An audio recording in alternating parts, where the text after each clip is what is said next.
Welcome into Main Street Sports Today, presented by Mid-Tennessee Bone and Joint. I'm Chris Yow, joined by Mo Patton, and we are live at Anderson Field House on the campus of Columbia Academy. I almost said Columbia State University. That would have been a really interesting one. When did Columbia State get a university?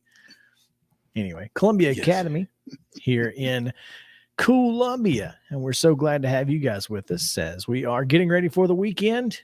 What a weekend it's going to be with the big game. Can we call it the Super Bowl? I know you can't do it in any advertising, but just want to make sure like we don't get in trouble and sued by the NFL or something. The NFL championship game. It's the Super Bowl is this weekend. We're going to talk to Ben Arthur a little bit later in the show, get his thoughts on that game and much more. We'll also talk with Caleb Johnson of 92.9 The Game out of Atlanta, as there is a local connection. We told you NBA trades were getting crazy. They're trading for folks who played down the street. Well, actually, there are two local connections that were involved in trade deadline deals yesterday. As you said, we're going to be talking to Caleb Johnson of 92.9 The Game about one of those, but another one involved another local high schooler, well, for a time, did not finish high school in the area. Gotcha. Yeah, so, yeah, should be fun. It's going to be a good day. We've got a lot to get to, and we are going to do that here in just a few moments. We'll also talk about Texas and Oklahoma officially will be joining the SEC in 2024. On top of that, the Big 12 and the Pac-12 are scrambling. They really are. So we'll get into all of that and much, much more. Again, plenty to get to. Hall of Fame inductees have been named. So for the Pro Football Hall of Fame, lots going on. Lots going on. So we're going to do a couple of things here. We're going to give you yesterday's results and then the weekend schedule, and we'll do that on the rundown. The Friday Rundown is brought to you by Chip Walters of Exit Realty Bob Lamb and Associates. The voice of the Blue Raiders also wants to be your trusted advisor in real estate. Contact Chip at 615-542-1915 or through his website at choosechip.net. Chip Walters, proud to support youth sports across Middle Tennessee. Girls basketball action last night. Cheatham County down Fairview 63-33, and Cornersville was a 67-39 winner over Culleoka. Liberty Creek 53, Hume Fog 27, Republic 29, Kip Nashville 19. Loretto in a romp over top 10 ranked Richland 66-32 in the final game, regular season game at the Barn. Page down to Marshall County 68-24 was Merrill Hyde 36, Valor Collegiate 20, Perry County down Santa Fe 56-44, and Lawrence County was a 52-39 winner over Spring Hill. Stewart's Creek 69, Cane Ridge 25, Trousdale County 63, STEM Academy 9, and Clarksville Christian was a 59-42 winner over Waverly. In boys basketball action on Thursday, Fairview defeated Cheatham County 61-55. It was Culleoka defeating Cornersville 51-49. Hume Fog with a 42-30 win over Liberty Creek. Back in the Barn for the last time in the regular season, the host Mustangs with a 50-34 win over number 3 in 1A Richland. Page defeated Marshall County 57-53. Valor Collegiate 60, Merrill Hyde 51, Santa Fe with a 75-66 win at Perry County. Spring Hill edges Lawrence County 57-55, Stewart's Creek 64, Cane Ridge 49, Trousdale County defeated STEM Academy 66-42, Waverly with a 51-31 win over Clarksville Christian, and on senior night, Zion Christian with an 81-46 win over Lighthouse Christian of Antioch. Women's college basketball action last night. Lipscomb down Jacksonville 61-52, and Austin Peay was a 77-35 winner over North Florida. In overtime, Tennessee State falls to SEMO 90-86. Middle Tennessee State, big win over Western Kentucky 94-81. It was Vanderbilt 78, Arkansas 70, Trevecca 87-64 winners over Findlay. University of Cumberland's down Cumberland 80-53, and Georgetown an 88-46 winner over UT Southern. Men's college basketball on Thursday night. Western Kentucky defeats Middle Tennessee State 93-89. It was Tennessee State 85, Southeast Missouri State 65. Did I say 89? It's 85-65 TSU. My bad. North Alabama 70, Austin Peay 57. Lipscomb with a 93-81 win over Central Arkansas. Findlay defeated Trevecca 72-66, and Cumberland with a 70-65 win over the University of the Cumberlands. High school basketball doubleheaders tonight. These are all 6 p.m. starts with girls first, boys to follow. Riverdale at Blackman, Ravenwood at Brentwood, Centennial hosting Hillsboro, and Pleasant View Christians at Central Baptist. White House Heritage goes to Cheatham County, and Clarksville's at Clarksville Northeast. Independence comes to Columbia Central. Pope Prep is at Christ Presbyterian, and Ensworth hosting Lipscomb Academy. It was McGavock at Gallatin, Mount Pleasant's at Giles County, Glencliff at home against Hillwood. Eagleville goes to Gordonsville, while Joe Burns is at Greenbrier. Hendersonville hosts Station Camp, and Henry County at home against Dixon County. Martin Luther King goes to Hume Fogg. Beach is at Hunters Lane. Franklin is at John Overton. Kenwood hosting Northwest, and Lead Academy at Kip Nashville. Also, Lebanon hosts Oakland. Summertown goes to Lewis County. Liberty Creek is at Merrill Hyde. Montgomery Central hosts Portland. Mount Juliet hosts Green Hill. Summit goes to Nolensville. Fairview is at Page. West Creek goes to Rossview. Siegel hosts Rock Vale. Spring Hill is at Springfield. You got to slow down and make sure you get those right. Maplewood goes to Stratford. Harpeth is at Sycamore. Murfreesboro Central plays at Valor Collegiate. Smith County is at Watertown. Westmoreland hosts Cannon County. East Robertson is at White House. East Nashville is at Whites Creek. And Cookville goes to Wilson Central. Girls basketball only tonight. Harpeth Hall is at Brentwood Academy at 6 o'clock, and St. Cecilia is at Father Ryan at 6. In the District 3 tournament of Division II Class A at 4 o'clock, as we get off the air, Webb School will be taking on Columbia Academy right inside the gym that we are looking at currently. And at 7 p.m., it will be Providence Christian and Middle Tennessee Christian. In District 4, at Donaldson Christian Academy, Good Pasture takes on Nashville Christian at 4, and Clarksville Academy takes on Ezel Harding at 7. Boys only action tonight. NBA will be at Brentwood Academy following that girls game against Harpeth Hall. In the District 3 tournament of D2 Class A, Grace Franklin and Webb School will be at 5:30, and BGA will take on Columbia Academy at 8:30 inside the gym right here. In District 4, also at Donaldson Christian, Friendship Christian takes on Good Pasture at 5:30, and Davidson Academy gets Clarksville Academy at 8:30. Saturday doubleheader action. Murfreesboro Central is at Cannon County. That's a 2 o'clock tip. At 2:30, Christ Presbyterian Academy is at Ensworth, and at 5, Richland is at East Robertson. Also at 6 o'clock, York Institute is at Oakland.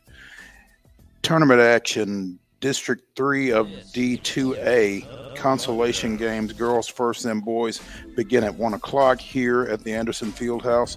Also at 1 o'clock up at DCA, the D2A District 4 consolations, girls and boys.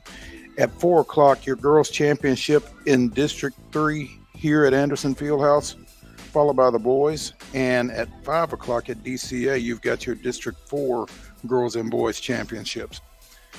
College basketball doubleheader action on Saturday. Cumberland is at Georgetown. That's a 12 noon start. Also at noon, UT Southern is at the University of the Cumberlands. Tiffin is at Trevecca at 1 o'clock. And at 1:30, Tennessee Tech is at Tennessee State. That game can be seen on ESPN+. Junior college doubleheaders. 1 o'clock tomorrow, Columbia State is at Chattanooga State. And at 2 o'clock, Roane State is at Volunteer State. Women's basketball tonight at the Curb. Evansville comes to Belmont. 6:30 tip. ESPN3 is where you can see it. Tomorrow, Jacksonville is at Austin Peay. It's a 1 o'clock tip on ESPN+. Also on ESPN Plus at 5 o'clock is UAB at Middle Tennessee State. On Sunday, Vanderbilt goes to Thompson Bowling Arena to take on the Lady Vols. It's a 1 o'clock tip on SEC Network. Plus, actually, that just goes to show. There you go. Indiana State is at Belmont. That's a 2:00 tip on ESPN Plus. And men's action on Saturday. Illinois Chicago is at Belmont at 1 o'clock on ESPN3. Vanderbilt goes to Florida at 2:30 on SEC Network. Middle is down at UAB at Bartow Arena. That's a 3:00 tip. You can see it on ESPN Plus. Also on ESPN Plus, Austin Peay's at Central Arkansas at 3:30.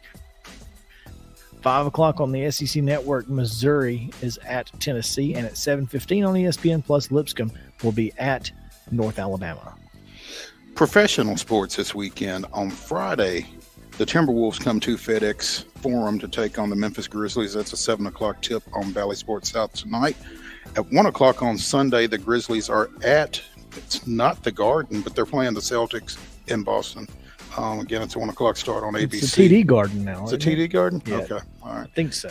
And on the ice, Saturday, 11:30 puck drop for the Preds at Philadelphia against the Flyers. That game can be seen on Valley Sports South as well. Oh, yeah, and there's a little football game Sunday. It's a 5 o'clock kickoff. Is it a 5 o'clock? Okay. I'm sorry, 5:30 kickoff on Fox as the Kansas City Chiefs and the Philadelphia Eagles play in Glendale, Arizona for the NFL championship. There you go. And that is your rundown.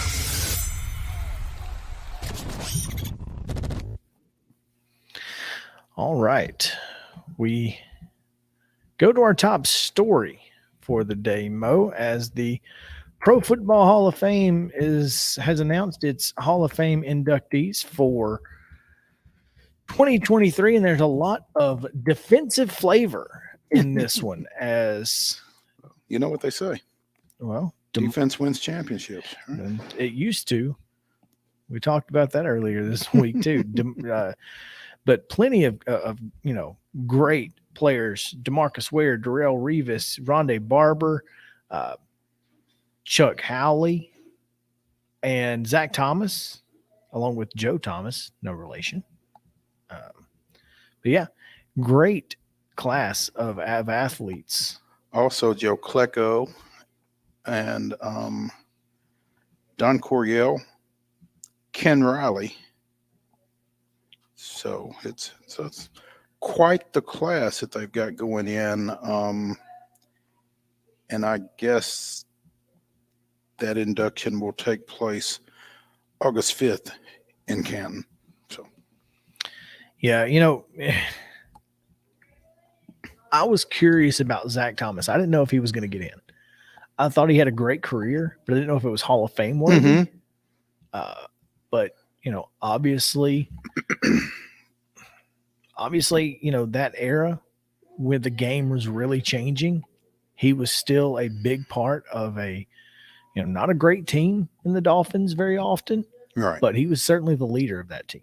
Yeah, and like you said, the game was starting to kind of change a little bit there, but he was still an every down type of linebacker. The classic sideline to sideline type guy, very impactful, and so yeah, it's good to see him go in. This was his 10th year of eligibility. Wow.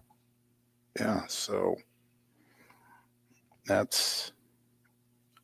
To see somebody go in after being up for it that many times. He was a finalist 4 different times.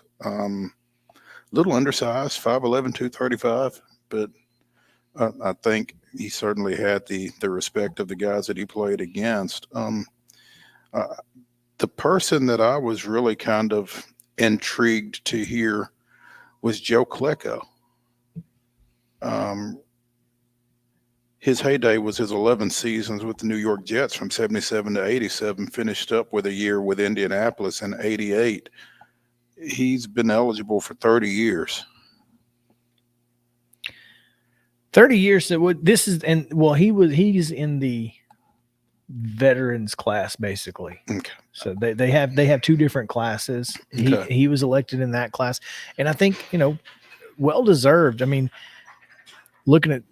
He's only one of only 5 Jets to have their number retired, and is the one of only 2 people to be selected to the Pro Bowl at 3 different positions. That's pretty solid. In tackle and nose, pretty versatile. I used to play guard, tackling in all at the same time. Guard in and tackle. Yeah, exactly. Sit at the end of the bench, guard the water bottle, tackle anybody comes near. Come close to it. That's it. That's it. But yeah, he was part of that defensive front that the Jets had back in the early 80s, the New York Sack Exchange. And 20 and a half sacks in 1981. I mean, that's a pretty big number. That's a pretty big number now. I mean, can you imagine then? Right. So, because, I mean, again, the game wasn't as much drop back passing, other than, I guess, the Dolphins were doing a lot of it. Yeah. Maybe they just sacked Marino a bunch. A lot. Yeah. Maybe that's how they got that. They got those numbers. I thought Don Coryell, obviously not a name that a lot of people will remember because he coached 14 years, but during his college coaching career, 2 of his assistants were Joe Gibbs and John Madden. That's a pretty good tree right there. That's not a bad tree. That's not a bad tree at all. Absolutely. He could recognize talent on the coaching staff, huh? Won 100+ games, both collegiately and professionally, the latter with the Cardinals and the Chargers. And, as you talk about, you were just mentioning that it wasn't as much of a drop back game then. Right. He was kind of where that started to turn a little bit. So, yeah. It's interesting. You've got 2 former Jets going in because in addition to Joe Klecko, you've also got Darrell Revis. That's right. He of Revis Island. 29 picks, 139 pass breakups, and was also a member of that Super Bowl 49 team with the Patriots. He and Joe Thomas are the first balloters. And honestly, I think that Joe Thomas specifically, I mean, the guy played his entire career for the Cleveland Browns on purpose, and he should be rewarded. Anybody that plays their entire career for the Cleveland Browns on purpose should get something out of it. Yeah, yeah. Kudos also to Ken Riley. Yeah. The longtime Cincinnati Bengals cornerback from 69 to 83. Florida A&M product. Mr. Bingle. I remember him growing up. He led the AFC in interceptions in 3 different years after converting from quarterback at Florida A&M. So tied for 5th all time with Charles Woodson. That's pretty good company. That's not bad. That's pretty solid. 65 career picks. That's a good one. Mm-hmm. That's a good one. It's more than Rondé Barber had. Rondé Barber had 47, but 8 of those he took for touchdowns. He is the only person in the NFL history with 45 picks and 25 sacks. He leads the NFL in sacks by a cornerback.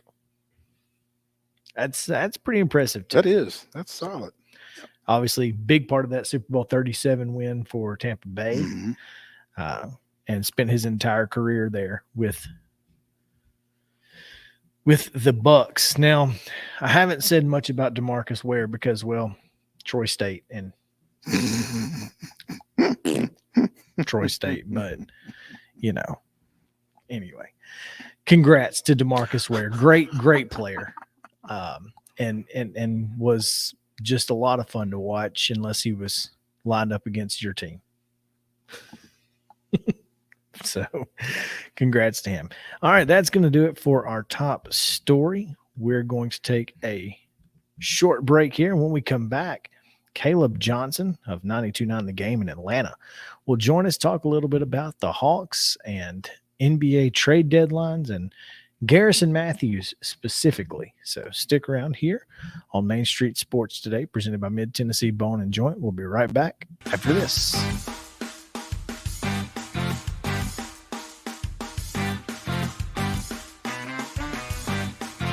Mid-Tennessee Bone and Joint treats your orthopedic injuries and existing conditions. Our trained physicians will get you back in the game faster. Contact us at 931-381-2663 or www.mtbj.net.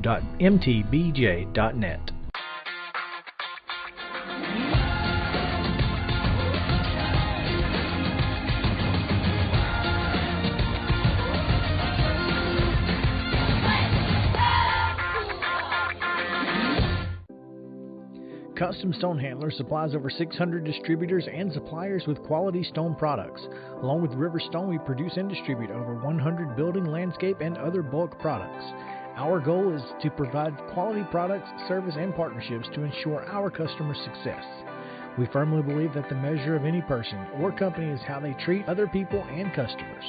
Give them a call at 931-490-4990 or visit CustomStonehandlers.com.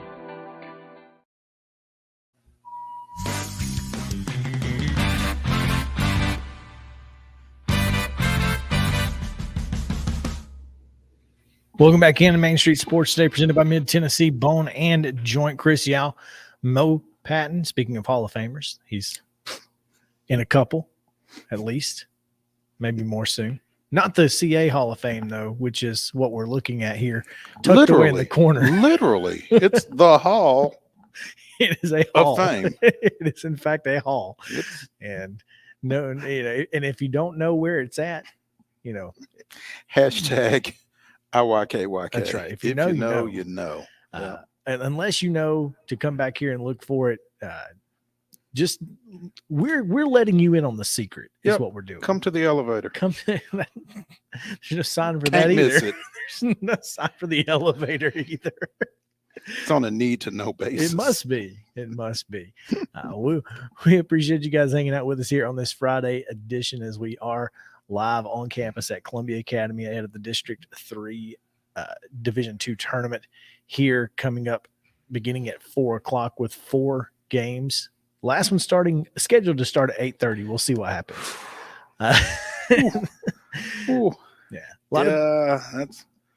A lot of basketball to be played today. I might have to find a place to kind of take a nap between the 4:00 CA game and the 8:30 CA game. Maybe the elevator, maybe the hall. Maybe here in the hall. Yeah, absolutely. Exactly. Oh, man. Well, we're going to talk a little NBA now, as we have joining us from the ATL. It is Caleb Johnson of 92.9 The Game out of Atlanta. Caleb, what's up, man? How's it going, guys? Going well, man. Appreciate you taking some time with us, Caleb. West Durham was nice enough to put me in touch with you yesterday, or put you in touch with me, but thank you. We were hoping to, pick your brain a little bit on a local kid, Garrison Matthews, who the Hawks picked up at the deadline yesterday from the Houston Rockets, and just, try to get some feel from you on what you think prompted the Hawks to bring him in, and how he fits as the Hawks try to make their way toward a postseason berth out of the Eastern Conference. Yeah, well, so I want to do a couple of different things. I want to talk about like the trade as a whole, as I would say, just simply from the fact of, I got to be honest with you, not everyone was super kind to the Atlanta Hawks about this trade going down, simply for the fact of there's been much discussion of the Atlanta Hawks are trying to stay under the luxury tax. They want to be in the mix and compete and get in the playoffs and that sort of thing, but they want to stay under that luxury tax until they reach a point where they think they're truly contending for a championship, which it seems pretty obvious that they're not doing just quite yet. And so with them being so close to that threshold, as they had been around like $1.8 million away, something of that nature. They wanted to be active in the trade deadline, make some moves, and improve this roster, but they were pretty limited in what they could do because of that tax threshold being so close. So I was one who was like, hey, I don't think the Hawks are going to make any moves at all. I think it's just going to be too tough for them to really be able to do anything. And yet I was proven wrong, because you hear about earlier in the day that the Hawks are going to be involved in what was originally thought to be a 3-team trade that got them Sadiq Bey in return. And then we later found out that was a 4-team trade. Well, then we learn about this trade that involves the Houston Rockets, where Justin Holiday and Frank Kaminsky are going to Houston in exchange for Bruno Fernando, who had previously been in Atlanta, and the guy that you guys want to spend some time on, Garrison Matthews. I had to do my research. I had to look into Garrison. His name was somewhat familiar, but as Shaq had said not too long ago on TNT, I'm not familiar with your game yet. So doing some research on Garrison. I'm excited now at the kind of guy that the Hawks are going to bring in, simply from the fact of when I was at the Hawks game last night covering them facing the Phoenix Suns, and I asked some people, I was like, hey, what do you know about Garrison? And it almost every single person was, oh man, that kid's scrappy. You know, that he loves to get in there, he loves to mix it up with guys. And you know, he is kind of known, especially if you Google his name right now, a scuffle, a kerfluffle, you might say, that he had with Malik Monk a few weeks ago. Like that's kind of the top thing that pops up with Garrison Matthews. And it's honestly, that's kind of something that the Hawks have been missing, is that guy who is going to stand up for his teammates, is going to get in there, and they can provide obviously some on the court things as well. As Landry Fields, I know, called him a guy who, you know, is going to bring intensity, a guy who's got shooting, flexibility in the positions that he can play. And then Nate McMillan talking about him was just like, yeah, this is a guy who can spread the floor. So it feels like there's a lot of positive things coming in, but I just keep getting hung up on this fact of like, oh, okay, like this guy is scrappy. This guy likes to you know, he can fight if he needs to. He can be that guy, which kind of also surprises me, because I was like, wait, isn't this is a Lipscomb guy, right? You know, cool, scholarly young man. Hey, don't let the smooth taste fool you there, Caleb. I mean, Yeah. Before he got to Lipscomb, he was a two-sport guy at Franklin, and the other sport was football. So Okay. he ain't scared, you know? Yeah, well, the thing that came to my mind was that old Steve Harvey bit where he was like, "I'm not that good at Christian yet." I was like, "Yeah, I feel like that's probably Garrison Matthews." Is, you know, he got a little bit at his time that he spent at Lipscomb, but he's really making his name around the NBA for a guy who doesn't mind mixing up, doesn't mind trash talking, doesn't mind being physical, and that's honestly that's going to be a huge positive to bring to the Atlanta Hawks. Well, another Steve Harvey line you might apply to Garrison is, "Don't let this suit fool you." So true. So, yeah, Caleb Johnson with 92.9 the game out of Atlanta joining us here on Main Street Sports today. He is a guy, Caleb, who is known for the three shot as well. He can knock it down from behind the arc. You know, I don't know where exactly he fits into the Hawks rotation right now, but you know, from an offensive standpoint, do you feel like there's an opportunity for him to contribute there? I mean, this is a guy that averaged 10 for Houston last year. It's been about half that this year with the Rockets. But will there be shots for him, or is that even what they're looking for out of him? I think they're looking to find that out. Now, do the Hawks currently kind of have their rotation set for the most part? Yeah. But I believe there's going to be those opportunities. Guys get into foul trouble, you know, especially this Atlanta Hawks team. It feels like, for whatever reason, that the officials don't exactly love them. Might be because, you know, they're superstars known to share a few words with officials on a regular basis. And so they really don't get cut too many breaks, which is going to give a guy, you know, and you spoke about the 3-point shooting. Like that's something that this Atlanta Hawks team had kind of been known for in the past, especially Trae Young, you know, a guy who is going to consistently shoot the three ball. Trae's gotten away from it. This team has gotten away from it. And it's really reached the point of like, wow, they just need somebody. They need something. And so will we see at times Nate McMillan in certain situations give a guy like Garrison a run to see if he can bring some offense in there? Yeah, absolutely. Now, you know, you spoke about his minutes that he's got with Houston. It's not going to be a ton. I know there's another guy on this roster right now for the Atlanta Hawks, V. Cresci, who was kind of brought in for a similar type of deal. But when he's been given his time, it's mostly been in garbage time. And there really haven't been those big moments for him to truly shine. There is another aspect of this, and that is the Atlanta Hawks have now shifted their mindset to try to do more developing. I think Landry Fields, the general manager, and now Kyle Korver, who's been brought in as the assistant GM, they're looking to develop talent, and that truly comes from getting these guys game experience anywhere they can get it. Garrison is he's no stranger to the G League. And I think that's something too, that with the College Park Skyhawks being, right down the street by the airport, he might get an opportunity to stay fresh and get some minutes over there with the College Park Skyhawks. I think they've got about like 15 games left in their schedule this season. But just to get some runs in, because the Hawks want to figure out what they've got with all of these guys that they acquired at the trade deadline, and getting to see them actually play, I think will help in that development process.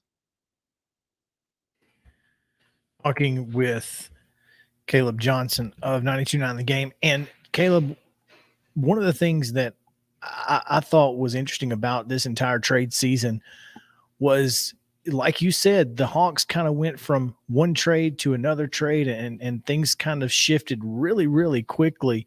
Was like here in Tennessee with Memphis, they kind of threw the entire possibilities, everything they could at the Nets to get Kevin Durant, and it wasn't enough. Is that one of the things that kind of kept Atlanta from making a bigger splash? Was they just didn't have enough capital on the to give back? So with Kevin, I would say that was one issue where, just being willing to give up the capital is just, I feel for the Hawks is just too steep a price right now. This is a team who just last offseason gave up 3 first-round picks for DeJounte Murray.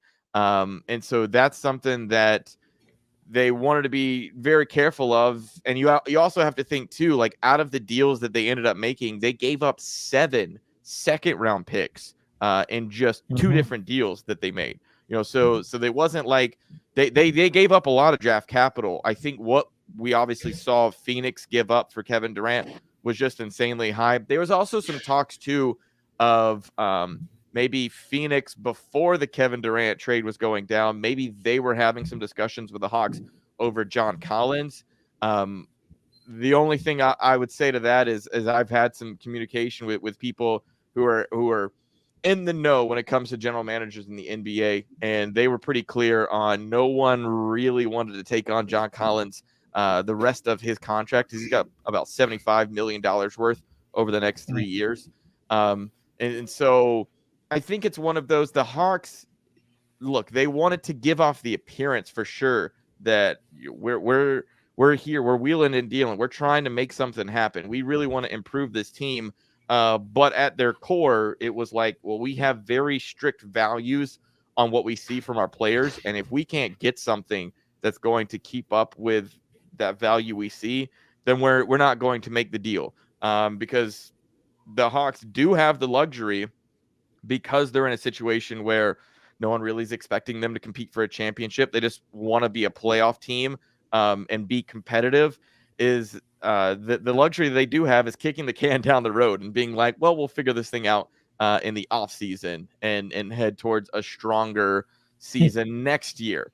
And of course, that's every team's favorite thing, right? Every fan base loves it when their team goes, yeah, we're gonna try again next year. But that's where the Hawks are. And so, you saw them attempting to be competitive, but at the same time, I really think that most of their dealings were going to end up being just something like they dealt more in the small money stuff, the development side of thing, and like I said when I started, in the cost savings moves, because they traded away 2 players, and Justin Holiday and Frank Kaminsky, who between the 2 of them make $8 million.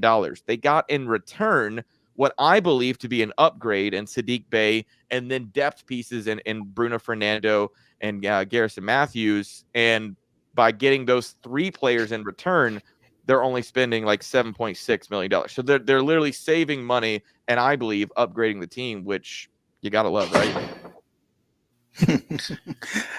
Caleb Johnson of 92.9 The Game out of Atlanta joining us here on Main Street Sports Today, presented by Mid-Tennessee Bone and Joint. Caleb, you mentioned Sadiq Bey, and he was part of a 4-team deal that saw Detroit get former Nashville native, I guess, played a little high school ball here in Nashville before transferring to Memphis.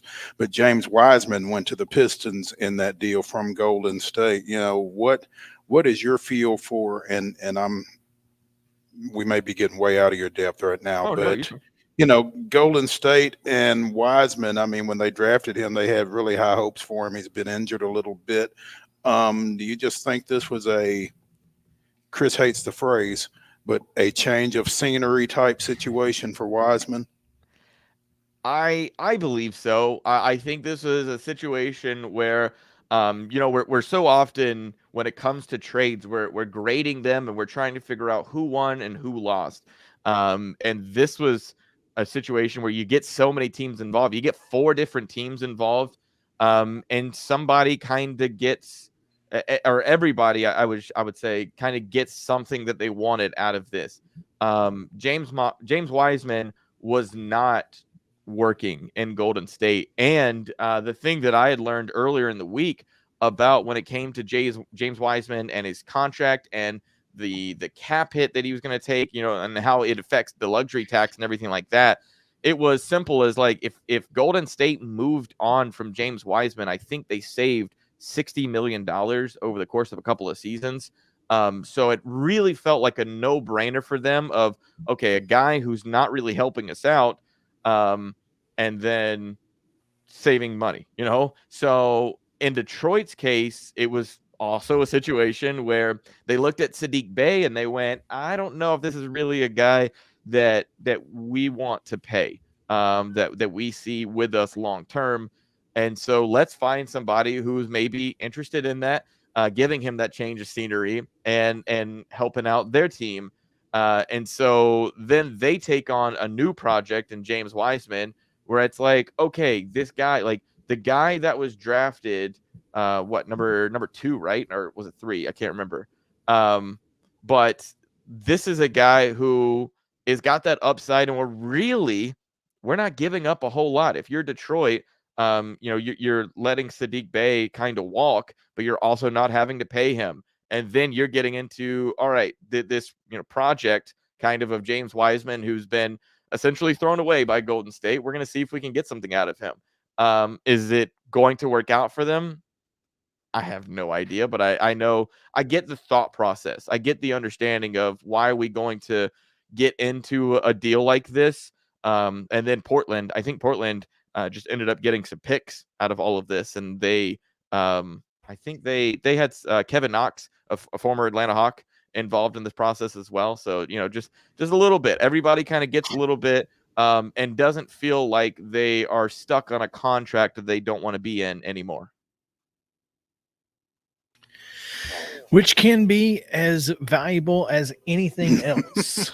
Let's be honest. Just moving on. Just move on from that contract. Yep. It is what it is. And, there's a couple of guys here with the Titans that we need to move on from contract wise. So, and hey, and the good thing is for you guys can sign them next year because everybody else we let go, you guys sign. So well, that's go Titans South. Oh, trust me, I've got plenty of people who are wondering if Ryan Tannehill is going to be in a Falcons uniform. That really, as I do radio shows here in Atlanta on 92 on the Game, that's one of those things that keeps coming up is like, who's going to be that veteran quarterback to join Desmond Ridder? And Ryan Tannehill is honestly on the top of that list for a lot of fans here. So who knows? We might see that. He and Arthur Smith had a heck of a year. Yeah. And you've got a running back who is different but pretty darn good in Cordero Patterson. So hey, look, if you guys want him, we wouldn't mind. I don't know who we're going to play. Well, I don't know who we're going to sign, but get out of that contract is really all we're trying to do. Yeah, well, that's the other thing too. See, that's me. I'm on the when it comes to the Falcons, like stay out of the bringing in another big contract again, because the Falcons are quite honestly, they're the team that they're like that person who had a bunch of credit card debt and they paid it all off, And now it's like, all right, are you going to go load it back up with some furniture or a car or something else? You're gonna go put a bunch of money back on it? No. Like enjoy the savings that you've got right now, and be smart about how you add pieces back to it. But who knows? They could go out and add a guy like Tannehill.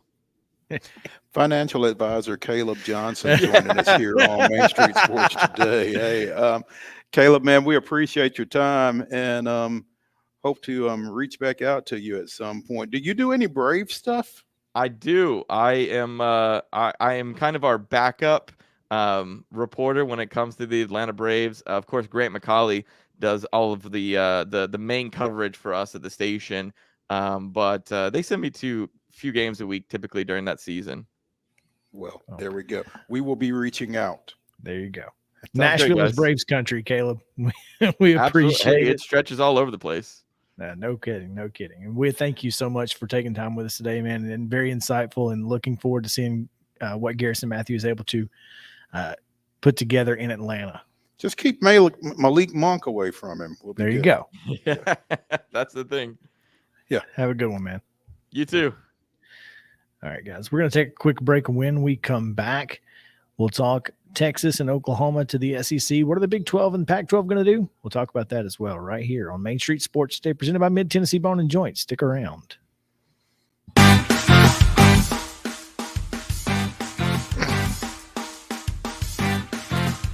Jones & Lang Sporting Goods here in Columbia has been outfitting teams, officials, and anybody else from T-ball to college for 50-plus years. Be sure and check them out at 931-388-8060 or online at jonesandlang.com. Jones & Lang Sporting Goods, the look of a winner. Zion Christian Academy, zioneagles.org or 931-388-5731. You can schedule your appointment. Go tour their campus. It is beautiful over there, and you're definitely going to want to see it. Again, it's zioneagles.org. Give them a call, 931-388-5731, and schedule your tour today.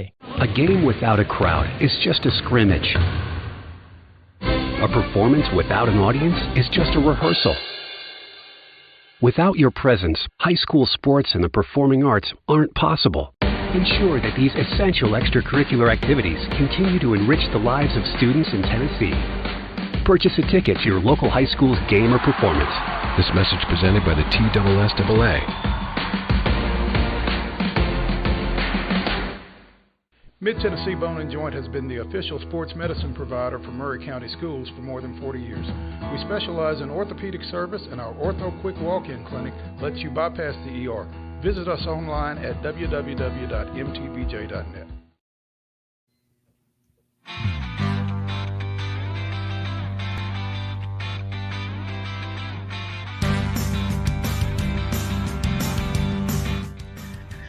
Welcome back in Main Street Sports Today, presented by Mid-Tennessee Bone and Joint. I'm Chris Yow, joined by Mo Patton, and we are here live on campus at Columbia Academy, just ahead of the D2 Class A District 3 semifinals, both girls and boys, starting at 4 o'clock, ending around midnight. Okay, maybe it won't be midnight. We're hoping. We'll cross our fingers. Yes, do, because I've got wrestling at 9 in the morning in Franklin. So. Mo said if it ends at midnight, I'm sleeping at your house. Not driving back. So I got to go back at some point. So yep, there's no doubt. Yeah, you know, over the break, I had not seen, I was not necessarily familiar with the Matthews Monk dust up. Google that, y'all, because that's pretty good stuff. And as Caleb was saying, Gary Bird, as they call him, wasn't in the mood to take any mess from Malik Monk on that situation. It's kind of funny. So speaking of Gary Bird, you know, I made the comment about Larry not getting his just due in the GOAT conversation. And my phone has been blowing up with videos of like former players talking about, you know, playing against Bird. And you go into the comments and it's like, Bird never gets talked about and he should, and this, that, and that. I'm like, my phone is listening and I'm appreciative because I'm not alone. There you go.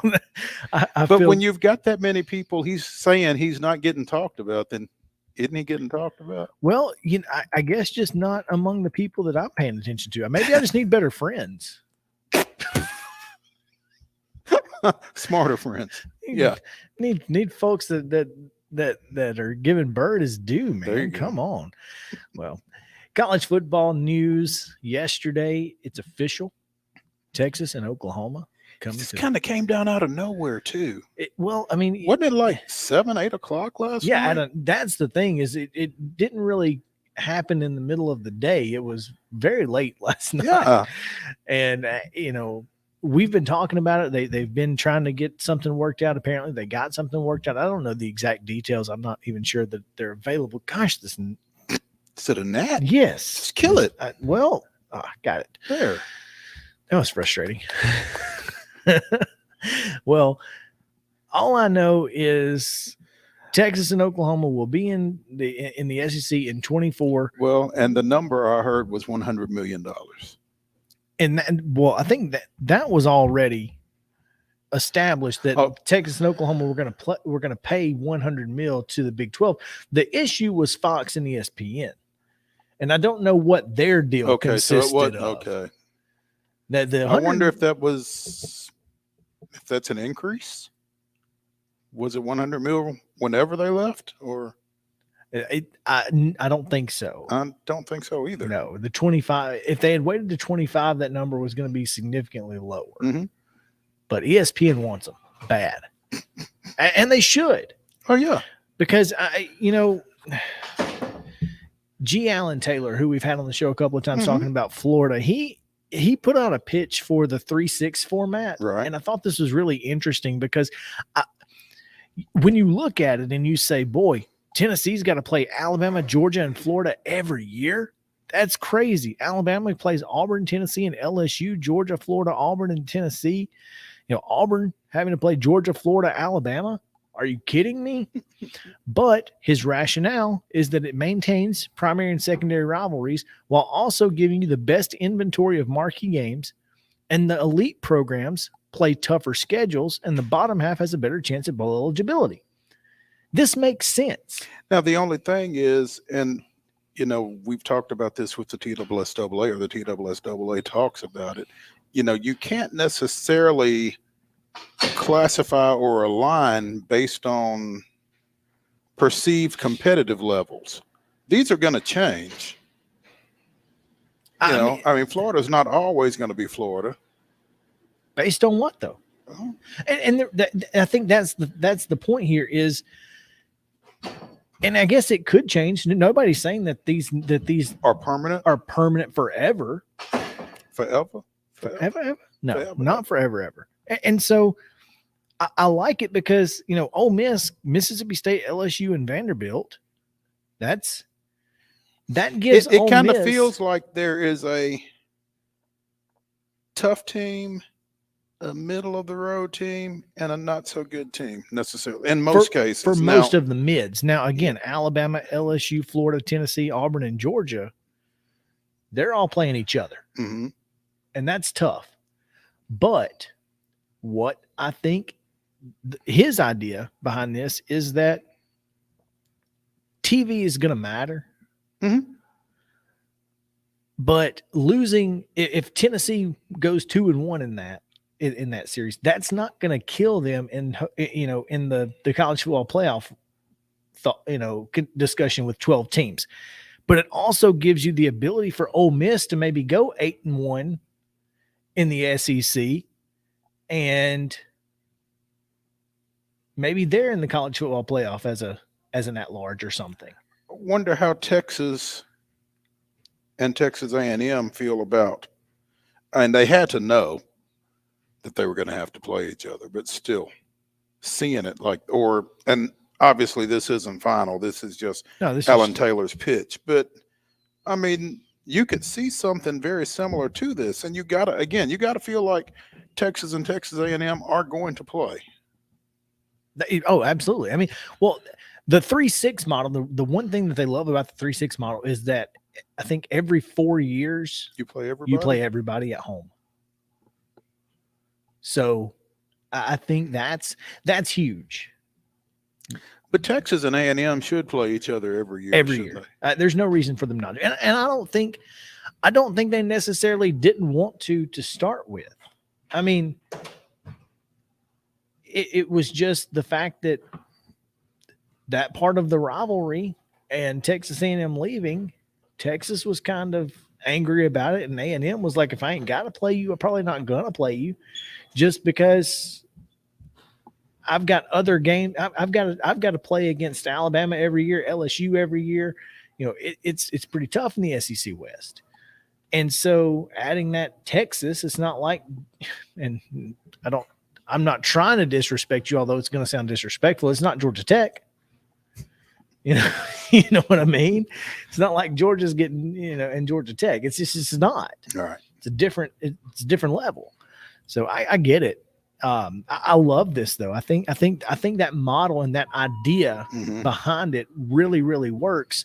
And if another team becomes a perennial powerhouse, then maybe things switch up where, say when Nick Saban retires and Alabama maybe isn't Alabama for a while, maybe Ole Miss becomes that and they get the tougher schedule. Who knows?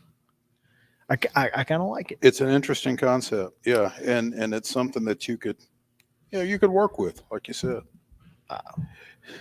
Now, where did the Pac-12 and Big 12 go? Because you're telling me that the Big 12 is now courting the desert? The Big 12 is looking at the four corner schools: Arizona, Arizona State, Colorado, and Utah. Now, Colorado done left once. Well, unlike the Sun Belt, apparently the Big 12 is more for the good of the Big 12. Well, there's a difference between Colorado then and Middle Tennessee. Yeah. Well, no, there's a difference between Colorado then and Colorado now. The fact is they've got a bigger brand coming. Let's be honest. You think Coach Prime makes that big a difference? I think he brings the brand. He makes that big of a difference in the brand. And people are going to want to watch Prime. They're going to want to watch Colorado on television because of Deion Sanders. One way or the other. Whether he's successful or unsuccessful, they're going to want to watch it. Yeah. And that matters more than anything. Eyeballs. Yeah, we're definitely going to get muted on Facebook for this. That's unfortunate. Yeah. Meanwhile, Pac-12, SMU and San Diego State. Like I said, does Brady Hoke want to be in the Pac-12? Not a chance. Not a chance. Yeah. But San Diego State makes too much sense, right? Right. Yeah. And I think both those conferences are a little bit desperate at this point. Maybe even a lot desperate.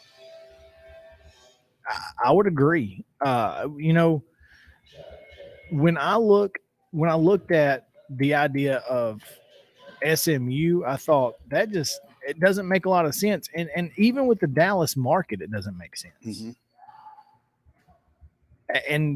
But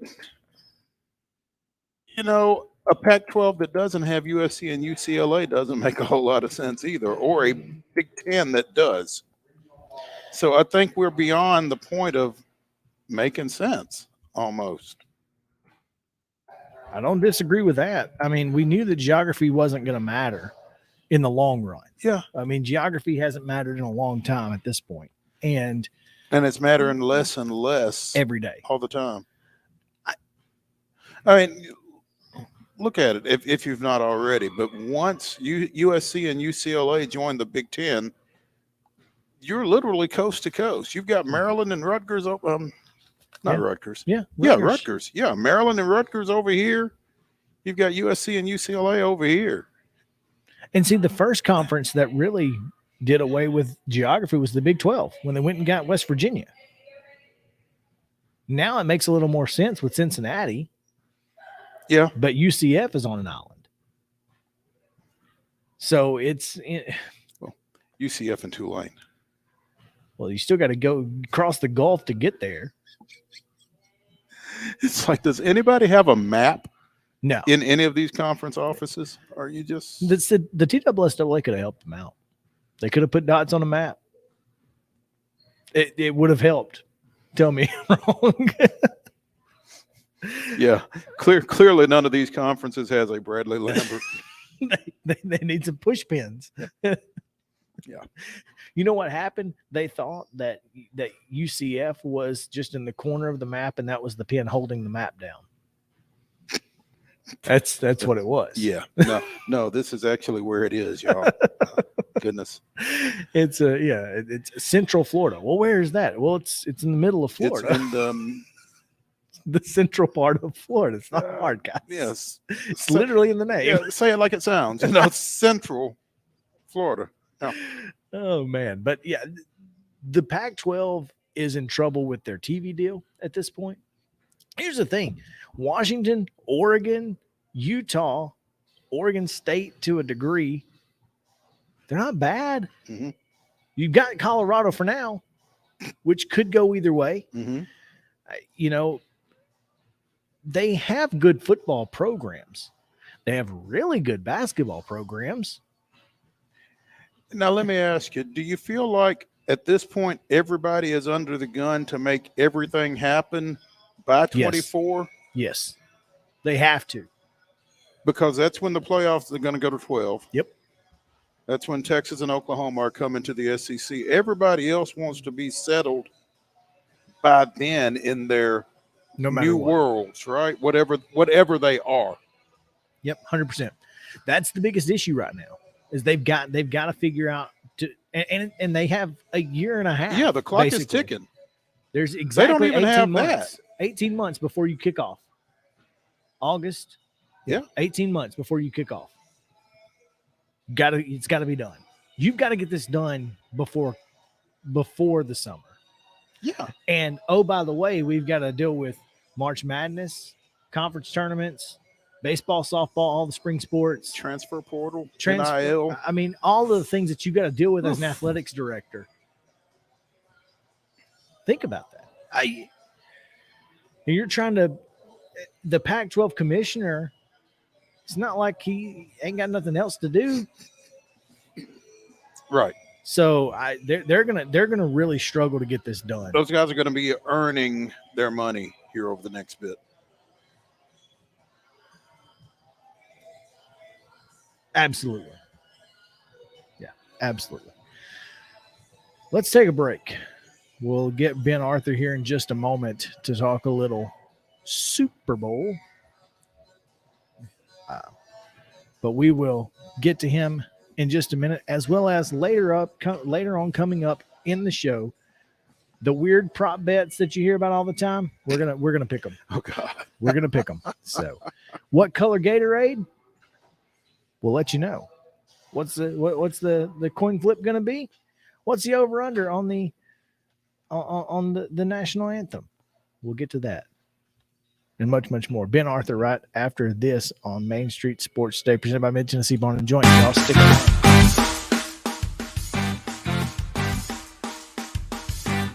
Thank you.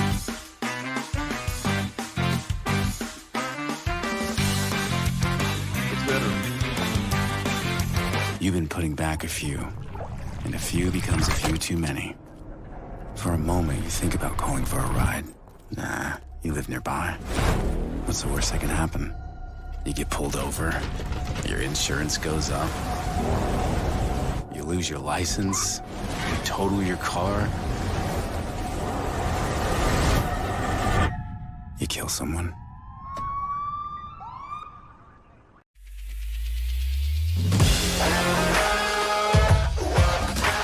karaoke in Music City just hits different.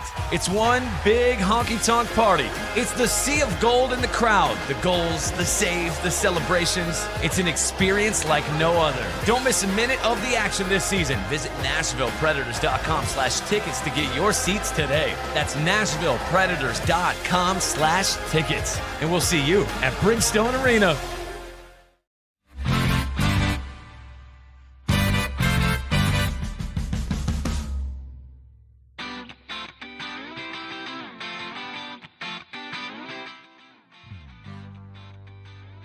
Welcome back in Main Street Sports Today, presented by Mid-Tennessee Bone and Joint. Chris Yow alongside Mo Patton here on this Friday weekend preview edition of the show. Glad to have you guys with us ahead of this big weekend we have in high school sports, in college sports, in pro sports, because, well, the Super Bowl is this weekend, so we might as well talk about it. And we will do that now with a guy who knows a little more about it than we do, and that is maybe even a lot more. Yeah, about it. He's seen Patrick Mahomes live and in person this year, so we'll talk to him about that. Ben Arthur of Fox Sports joining us now. Ben, welcome in. What's up? Hey guys, what's up? How you doing? Doing well, Ben. Appreciate you taking some time with us on a Friday afternoon. As Chris said, you have seen Patrick Mahomes up close and personal. You were at that Jacksonville game when he actually injured the ankle. First off, what is the word on that at this point? Obviously, he's not 100%, but I guess he's better than he was in the AFC Championship game. So, yeah. The word has been that he's continued to steadily improve. As you said, no one really expects him to be 100%. I'm sure he doesn't expect to be 100%. He is going to be somewhat limited, but as we all know, I mean, Patrick Mahomes is an elite quarterback, regardless of the greatness of Patrick Mahomes is that even without maybe the scrambling component of his game, the ability to get outside the pocket and have that really unique improv, he's still an elite quarterback if he's constrained to just the pocket. Like, there are numerous stats that shows he's a top 2 quarterback inside the pocket. And I actually believe he led the NFL in touchdowns from inside the pocket. So Mahomes is going to be limited, but I expect him to still play well. I think we saw him sort of will the Chiefs past the Bengals in the AFC Championship game. I think it's going to take another type of performance like that to beat this juggernaut Eagles team. So I expect him to maybe have to move a little bit better, right? I mean, it has been 2 weeks since that AFC title game, but yeah, I don't think anyone expects him to be 100%. were you surprised, Ben, that he was as effective as he was against Cincinnati, given the ankle situation? No, I really wasn't. I mean, as I said, he's just such an incredible player. I mean, he's going to go down as one of the best of all time. He's a surgeon inside the pocket. Even if he isn't able to move as well, we know how accurate, how precise, how efficient he can be inside the pocket. And then I think he got some really great performances from the players around him too. Like we can't overlook that. I think the work of their defense really helped him out a lot, particularly Chris Jones and that pass rush, totally taking advantage of a beat up Bengals O-line and getting to Joe Burrow, sagging him 5 times, including 4 times in the first half, pressuring him a bunch of other times. And then just on the offensive side of the ball, his offensive line really stepping up, knowing that his ankle was kind of messed up. I mean, they did a really good job protecting him. His receivers deliver, like Marquez Valdez-Scantling. So yeah, I expect him to still be pretty effective in this game Sunday.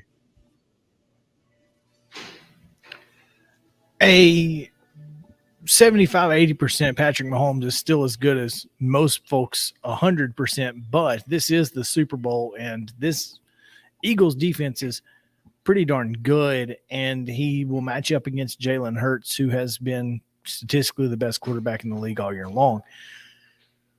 Is this a game that 75, 80% Patrick Mahomes can lead his team to a win in?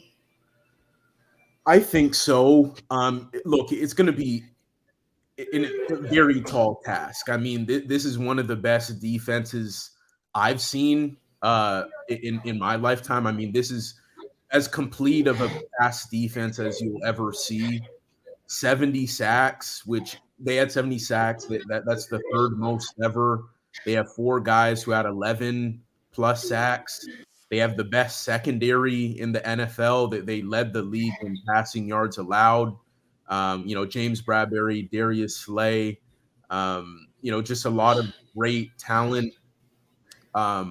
So I mean, this is going to be a gargantuan task for Patrick Mahomes. This is going to take a lot of the guys around him to help him out.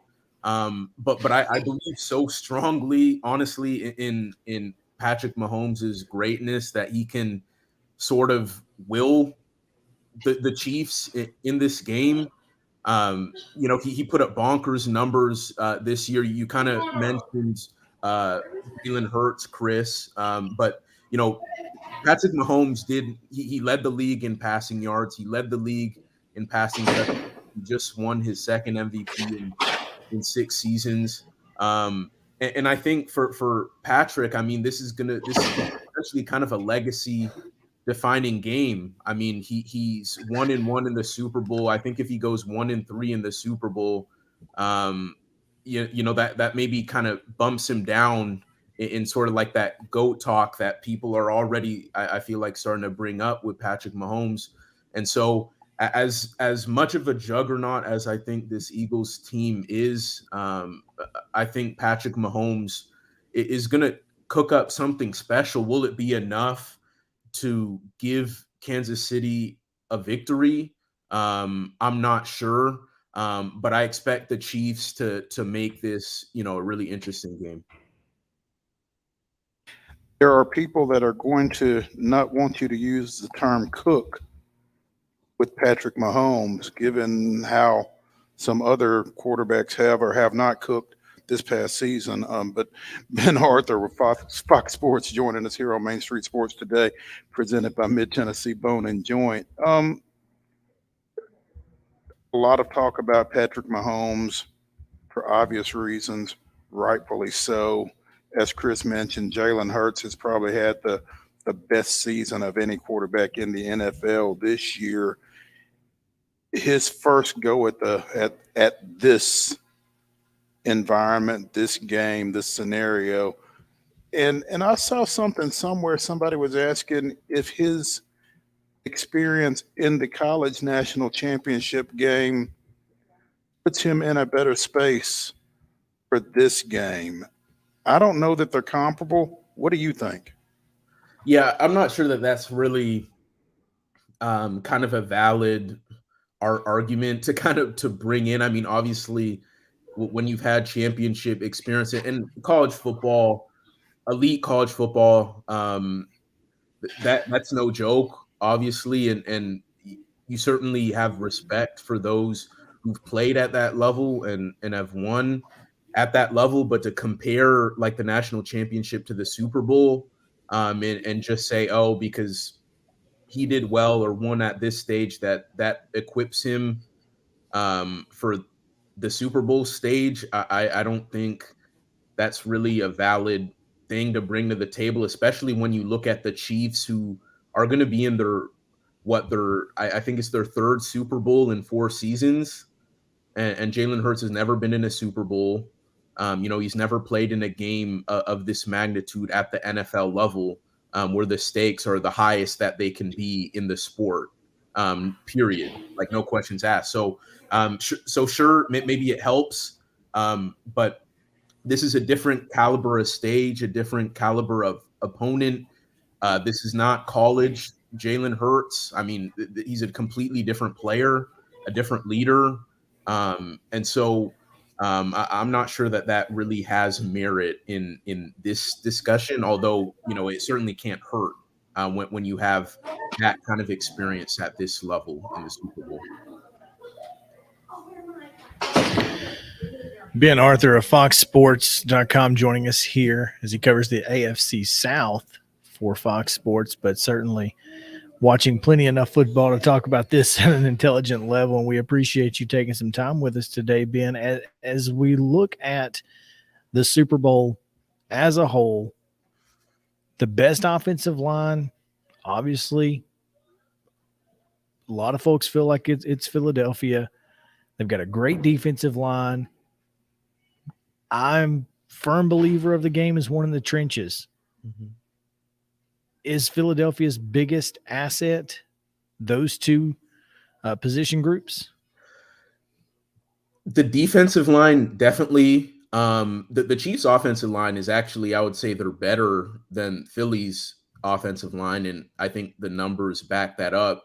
The Chiefs' offensive line was number 1 in the league by a wide margin in pass block win rate, which is one of those ESPN advanced analytics that, shows how well players can sustain blocks. I think the 2.5 second is kind of the threshold, and the Chiefs led the league in that category. And so it's going to be that, right? That Chiefs O-line against the Eagles defensive line. Who has the advantage there? It's tough to say. I mean, again, kind of as I was saying earlier, the Eagles have 4 guys who've had more than at least 11 sacks this season. And so it's going to be the biggest challenge the Chiefs O-line has had by far. That's going to be a fascinating battle. I don't think the Chiefs O-line really has any weaknesses. And then on the flip side, you look at the Eagles O-line against the Chiefs D-line. In that case, I would maybe give the Eagles O-line a bit of an advantage. But when you have Chris Jones on the other side, who has 17 and a half sacks, if you include the playoffs, and being a defensive tackle who is double teamed at a higher rate than any defender in the NFL, and you're already playing inside, you don't have as much space to work with when you're rushing the passer, and the fact that he did still have those numbers. And then he has a guy alongside him in Frank Clark, who is, I think, top 3 or top 5 all time in postseason sacks. They have a really good rookie as well, and George Karlaftis III. And so that's going to be another tough battle. I mean, like you said, Chris, this is going to be played. This game is going to be won in the trenches. Who has the advantage? It's tough to say. I mean, like I said, I think maybe from the Eagles O-line perspective, I think they have that advantage. But I think from the Chiefs O-line versus the Eagles D-line, I think it's more of a toss-up. But whichever team kind of has the better game in the trenches on both sides of the ball, I think is going to win this game.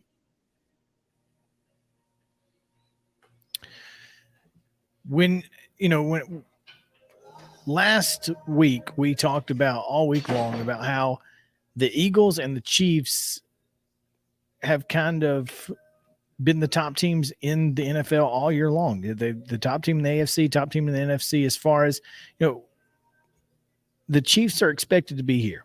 The Eagles kind of have a chip on their shoulder, and Philadelphia has a chip on its shoulder in 24/7. So yeah. How much of a difference does that make? Does that feel like the pressure is really all on Kansas City? I would kind of push back on that. I think both teams really have a chip on their shoulder. I'm not sure a lot of people had the Chiefs being in this spot. If you remember, the Bills were the talk of the AFC, like having the most complete team and yada, yada, yada. And Patrick, and from the Chiefs side, they had traded Tyreek Hill, and they were having to depend on a lot of rookies, like at a lot of key spots. Like they have a lot of rookie starters and or kind of rookie key contributors. And so like a lot of questions about like, what is the Chiefs offense going to look like?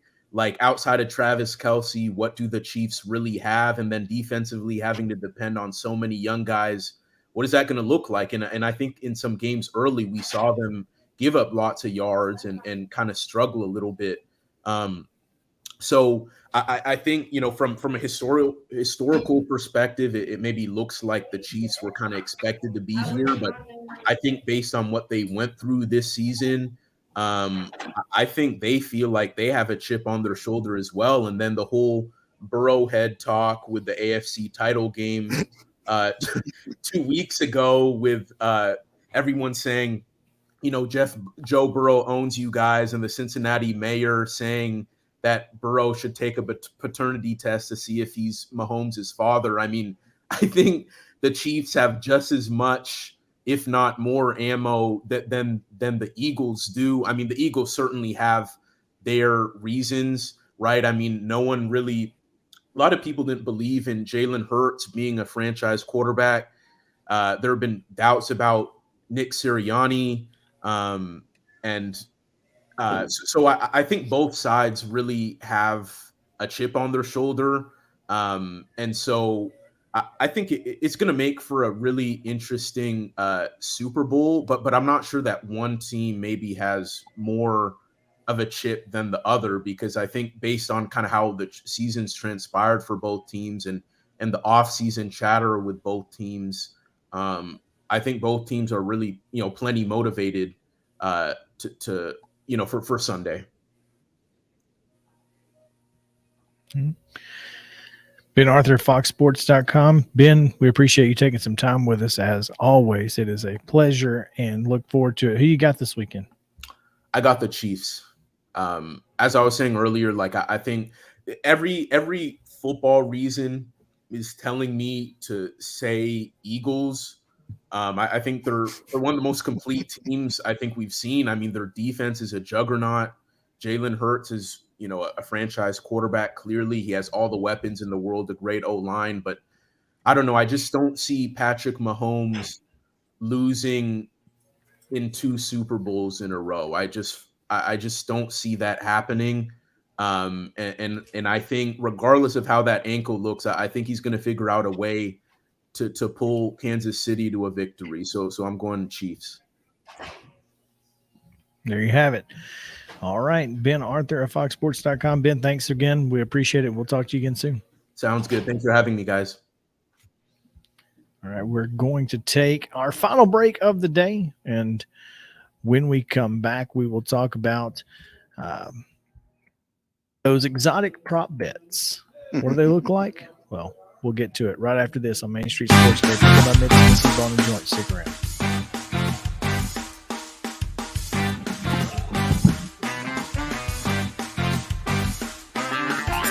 This is Chris Yow with Main Street Sports Today. Every show, Mo Patton and I welcome friends from all across the sports landscape, from high school coaches and reporters to national, college, and pro sports personalities. You never know who might stop by for a chat.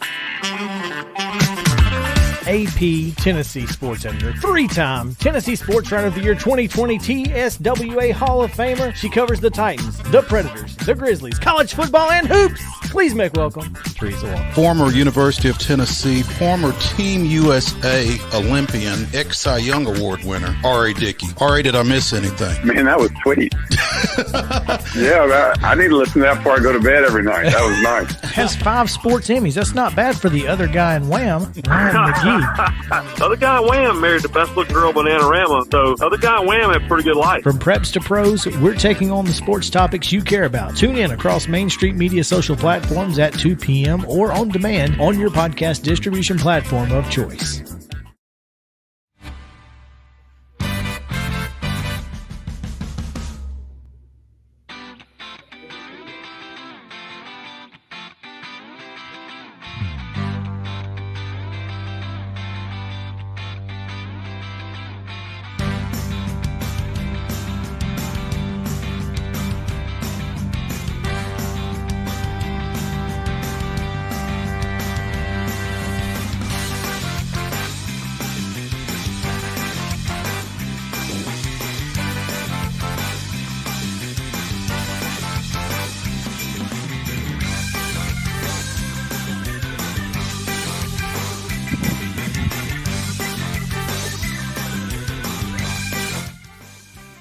Welcome back in Main Street Sports Today, presented by Mid-Tennessee Bone and Joint.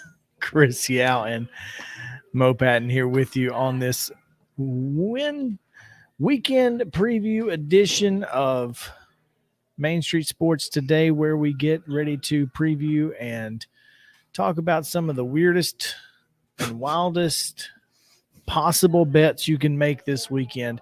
We only have one game to pick, Mo, so we got to come up with something else, right? So let's talk about it.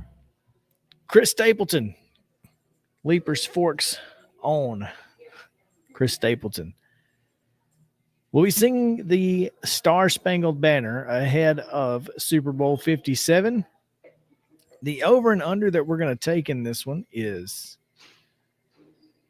124 and a half seconds. 124 and a half seconds. That's 2 minutes and 4 seconds. That's right. 2 minutes and 4.5 seconds. So I'm taking the under. All right. What are you taking? In Super Bowl history, there have been 3 country stars to sing the national anthem. All of them have been over 2 minutes and 4 seconds. All of them. But as you are fond of saying, Chris Stapleton transcends country. He does. Here's the thing. Mm-hmm. The way the man sings, kind of bluesy, right? So you gotta think about that. He's gonna pull some runs out there. Mm-hmm. I also think he might play guitar. And if he plays guitar, it's definitely going over. So I'm taking the over. It is the heavy favorite at minus 182. Okay. I'm taking the over because I think he's going to end up playing guitar. That's what I think is going to happen, and that's going to push it over quite a bit. Okay. The coin toss. The favorite is tails.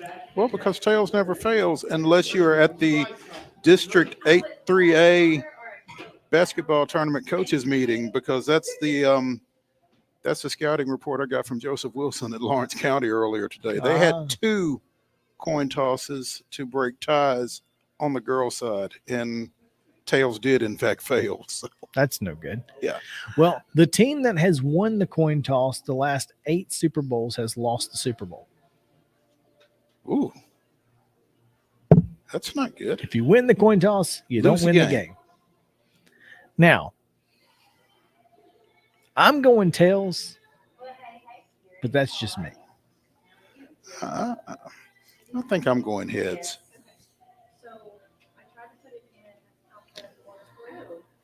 Rihanna. We learned that we've been saying her name wrong this whole time last week. So sort of like Vescovy and Garantano. Yeah.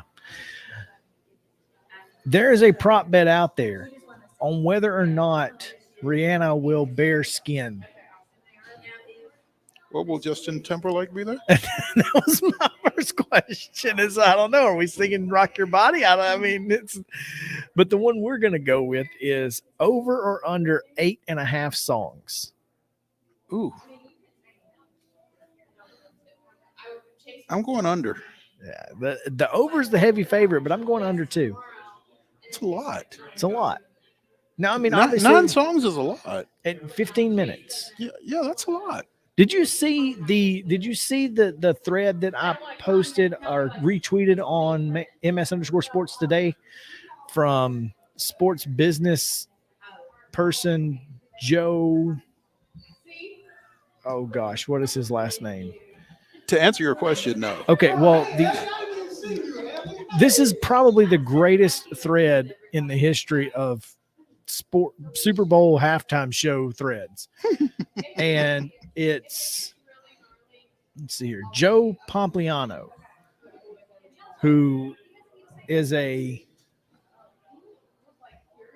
he's a sports business writer. The artists don't get paid for this. No, they get a $10 to $20 million production budget, but they don't get paid. And they can afford to donate their services to the NFL. They spend millions of dollars of their own money to put this on. Oh, so the production budget that they get isn't enough typically. That's then? correct. But they're getting to perform at the Super Bowl, and so that's worth it. So says the NFL. So says the numbers. Justin Timberlake saw a 534% increase in music sales after Super Bowl 52. Travis Scott's performance fee doubled from $500,000 to $1 million after his Super Bowl performance, and Jennifer Lopez and Shakira gained 3 million followers after Super Bowl 54. What was Prince's gain? I don't know yet. Uh-huh. The Weeknd sold 1 million concert tickets a week after Super Bowl 55. The Stones set a record with $558 million in revenue for their tour after Super Bowl 40. Rihanna hasn't released an album since 2016 and doesn't have a tour schedule, but she'll probably make some crazy dough as well. Nothing in here about Prince, but it's worth it, to say the very least. Interesting. So, okay. All right. We continue. Yes. The Gatorade bath. Red. Especially if it's the Chiefs. Red is a plus 450. The favorite is yellow, which is, the lemon lime. And orange comes in at a 300, plus 300. Blue at plus 400. Blue, I don't see a lot of blue Gatorade. Clear or water at plus 750. And no Gatorade bath, 1,200. Huh. Okay. So you're going with red, huh? I'm going red. I think I'm going to go yellow. I know it's kind of a cop-out pick, but it's the most popular. It is. It's a cop-out. But that's okay. I'll let you. Who will the Super Bowl MVP thank first? Team, family, fans, or God?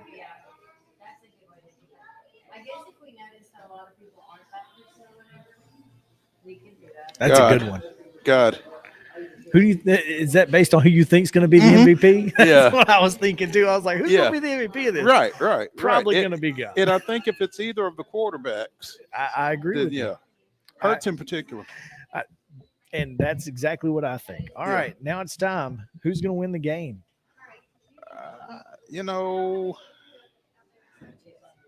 Ben Arthur picked the Chiefs, and that's good enough for me. Never mind that I've ridden with the Chiefs throughout the postseason. I just feel like you said, even an injured Patrick Mahomes, the way he played against Cincinnati on that ankle, I just think they find a way. And I don't think it will necessarily be a Eagles' fault, but just the fact that they've not been on that stage, I think at some point shows up. I picked this matchup.